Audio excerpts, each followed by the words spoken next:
What is happening to me? I can't move at all. What is going on here? I think this is the kind of thing that people have thought about on many occasions. I mean, this man gets bitten by a snake, is taken into an autopsy room. They think he's dead, but he's not. He's paralyzed, so he can hear and see.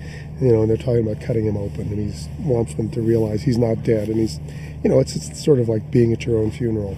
Look at my left leg. That's the trouble, not my heart. I was bitten by a snake. Why can't you see that? Please, you can't do this. You can't cut me up. Help me. Don't you realize I can still feel? This story reminds me a bit in its subject matter of a Poe story. It has a feeling of Poe about it.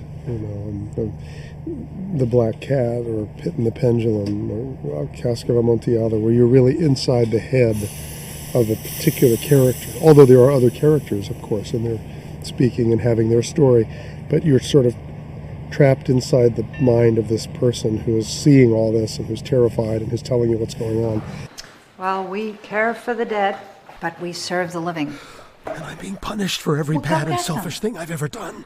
I won't go out this way. It is very challenging, this story, actually, because the idea of of creating in the voiceover the whole sense of the character's drama, and physically being absolutely still I've never done anything quite like it. Also, to be at my age, to be lying naked on a slab in front of a camera is its own kind of challenge. Head is normocephalic, covered by medium-length, slightly graying hair with mild temple balding. All those hours at the gym, and what does it come down to? Mild temple balding. Lying there, one isn't playing the fear because you can't express it. So for me, my meditative practice will take over at that point, I think, because I got to keep my eyes open too. What has my life been about? In the great passage of time, I've made no difference. Please, forgive me, anyone I've hurt. And that's why it works. If you couldn't imagine the situation, then the story wouldn't work for the reader or the viewer. I mean, it's the idea that one can place oneself in these various terrifying situations that make us able to relate to the material, sure.